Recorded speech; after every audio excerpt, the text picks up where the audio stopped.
嗨，各位朋友好，欢迎来到何静涵说八卦拳，不说八卦，只说拳。上一回我们提到了这个筋是顺着骨走的，力量呢是顺着筋走的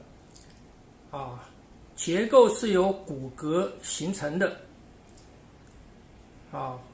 骨骼的活动跟弹性是由筋产生的，所以这个力量要顺着结构走这是一个原则。那这边我想到一个故事，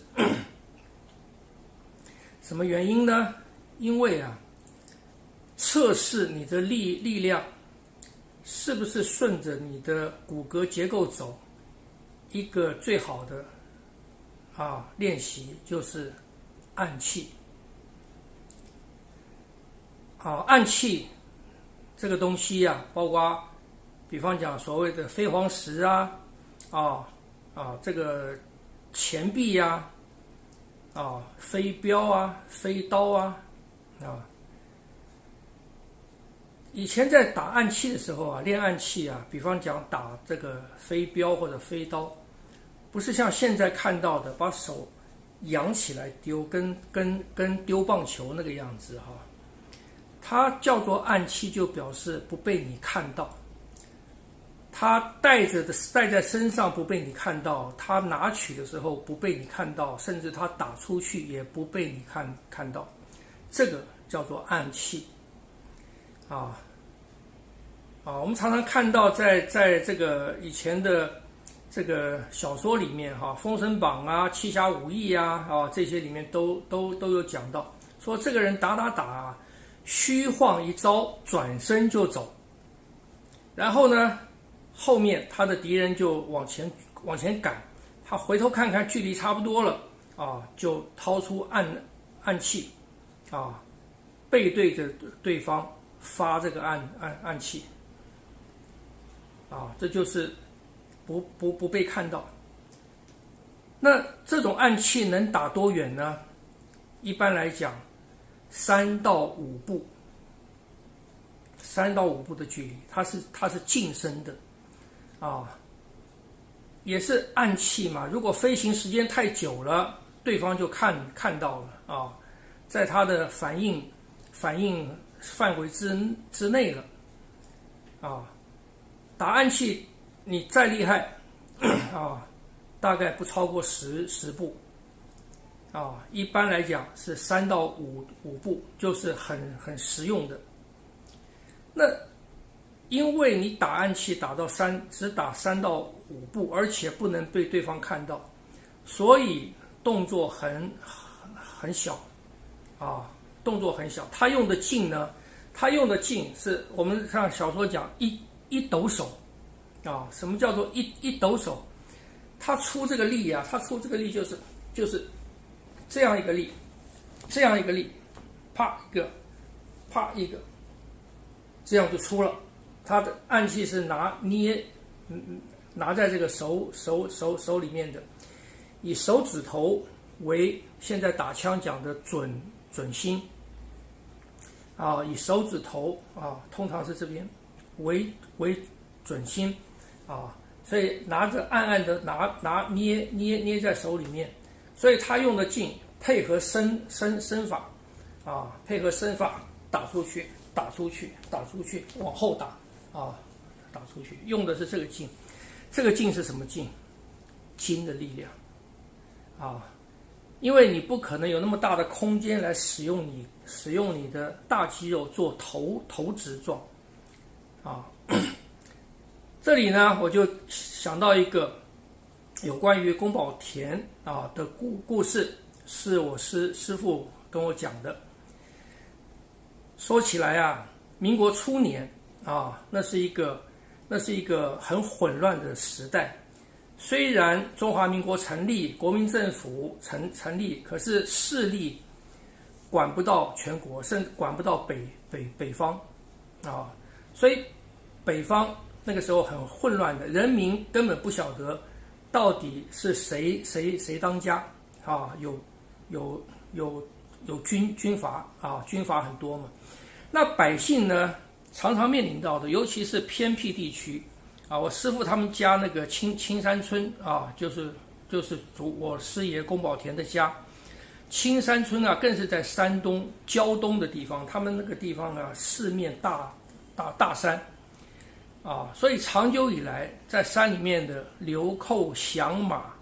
散兵游泳，甚至从清朝遗留下来的白莲教徒、红枪会等等的很多。那这些势力呢？就常常到附近的村子里面啊，去抢粮。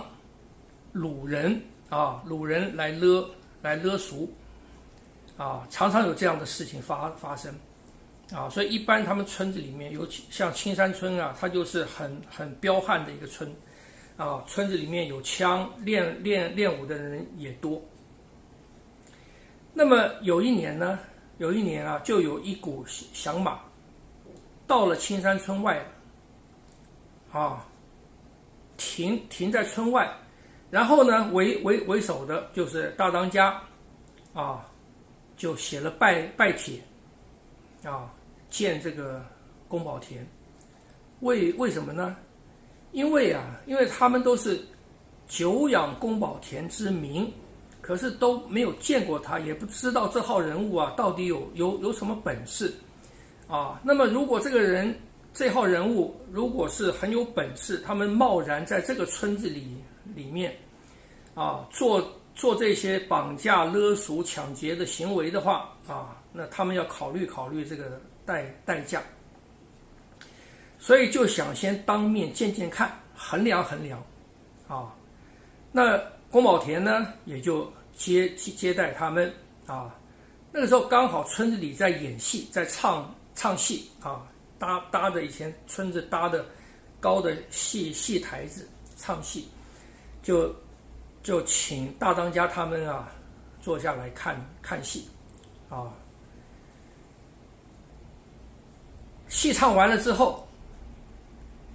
宫保田腰里面掏出两个银元，就那个时候的袁大头啊，手一抖，那两个银元分别射入看入戏台两边的那个柱子，那个柱子都是木啊，都是木头做的啊。然后呢，宫保田说，因为戏唱完了嘛，说大当家有赏啊，大当家有赏，就把这两块大头啊赏给戏班子。大当家一看，起身啊，得罪，谢谢，就走了。这个是他们解决纷争的方式啊，那你说真的打起来的话，谁赢谁输，不知道，但是啊，起码露出了这个本事啊，对方知道，如果他硬要进村的话，硬要做，他要付出很大的代价啊，那他不愿意付这个代价。所以呢，他回去以后呢，就绕着村子啊离开了。这个是所谓的用武，这也是用武。用武不一定是要真正打。孙子兵法说，上兵发谋，其次发交啊，然后才是发兵。这个就是发谋啊，这个就是发谋啊，在很礼貌的情况下，让你看一下我的实力啊，这样子就把这个纷争解决掉了。为什么要用和平的方式呢？这就呼应到我在一开始啊，我这个何敬涵说八卦拳一开始讲的，中国武术是防御性的啊，它是以农立国的，它这个村庄不能跑。这群人住在这个地方，几代住在这个地方也不能跑。可是响马流寇是跑的，响马流寇是走来走去的。所以一旦发生冲突，这一次如果说响马败了，可是以后他永远想着来寻仇的机会。所以村庄永远生活在胆战心惊之中，所以以这种方式来解决这个威胁，解决这个状况，是最好的。这是这个故事给我们的一个认知跟启发。另外就是宫保田打出这2枚银元。用的是什么劲道？用的是什么手法？他如果说腰里掏出2个银元，站起来，用力一丢，那就逊了，那不是打暗器了，就是掏出来，在别人没有看到的情况下，一掏出来一抖就出去了，这是打暗器。一定是用金的力所以金这个东西在中国武术里面是一个特殊的锻炼内容那它里面呢很多的用法，很多的后面的训练都跟这个有关系的那练筋的时候呢，不能急躁，必须循序渐进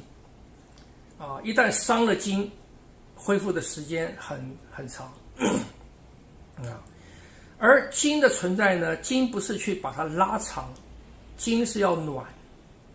所以有的时候筋受伤，老师傅讲说血不养筋就是血液的温度不够，不能去柔化这个筋。所以为什么年纪大了以后筋会硬呢？因为年纪大了以后血液循环慢了，体温变低了所以这个筋的问题要注意到，你要练筋要暖那在今天，尤其像现在大家都是在冷气房里面所以体温会比较低在这种环境下面要注意筋你如果硬去练，比较容易受伤好，那刚才讲了这个宫保田的这个故事，那如果说真的人家逼迫非打不可怎么办？这个又有另外一个故事了。有一年有一次我在中正纪念堂教拳的时候碰到一位这个老师傅我记得好像是姓李的样子，矮的很壮，非常矮大概只有150几公分吧，人体格是方形的他说他练的拳叫做大正拳，大正城镇的镇。我说这是什么拳他说这是他们走江湖的人练的然后他有叫他的学生练给我看看，是非常北派的拳北派的拳，桩很低的那他本身在大陆的时候，他就是走江湖的。他跟我说一件事情，他说有一年他们在一个城走江湖，他们走江湖是1年的巡回固定的城镇的巡回，在一个地方碰到了当地的地头蛇地头蛇呢就来找麻烦保护费也要了，可是还是找麻烦。他们看看言语解决不了就收东西就走。那这批人呢就追他们呢就走到一片树林去，走到树林之后就停下来了，看看四周无人，一个很荒僻的地方然后呢就回过头啊，还是那个话，不要逼人太甚。可是对方就是要逞强，于是呢，他马上出手，啊，只用2-3招，可以说只用2招就把对方放倒。放倒是什么意思？杀死啊！那跟随他的人也通通杀了啊！什么原因？因为不能让他们活着。第2年他们还要回到这个地方来，所以他们杀了人，埋掉，不能让别人知道这些人是谁杀的啊！这个就是走江湖的人，如果必须要动武了啊，他们的方法是这个样子的。什么原因？因为牵涉到他们全家的生计啊。另外，在早年的时候啊，那个时候大陆要到国外去啊，是很不容易的，还很穷的时候啊，经济起飞以前，那个时候啊，有一位陈家沟的拳师，当然是姓陈嘛，到美国去发展啊。他们那个时候发展很困难的，因为英语也不会讲，当地也没有什么熟人啊。那凡是有人跟他挑战，要推手或者要试试他的功夫的，他一定是下狠手，一定是下狠手啊！什么原因？因为他没有失败的空间，因为他出来到美国去不是他家拿钱，是整个村子亲朋好友大家一起凑钱，让他到美国去发展去赚钱啊，把钱寄回家的，还债之外还要养那个家。你说这种人他有失败的空间吗？所以武术这个东西不了解的人说，试试看嘛，我们试试看嘛。可是你试试看的时候，你不知道对方他是顶着什么样的代价。你认为只是技艺的交流，可是在对方来讲，不仅仅是技艺的交流所以在武术的试手或者说比试当中，因为一定要负伤的一定会负伤的，所以你要不要付这个代价？你付了这个代价以后，后果是不是能够承担得了？这个是在我们比试以前的武术界不轻易比试，就是双方都不知道这个后果双方是不是承受得了所以为什么会有点到为止的说法点到为止就是不让别人知道，外行人看不出来谁输谁赢，谁输谁赢也没有一个证据以前也没有录像等等的，保留双方的这个空间，继续发展继续存活的空间这个是武术比试在过去那个环境他们会考虑到的也就是为什么后来国术界国术的比试有那么多的顾虑的原因而今天如果你要去跟别人比试的话，你一定要考虑到对方的处境不要轻启战端。好，今天就说故事说到这个地方谢谢，下回见。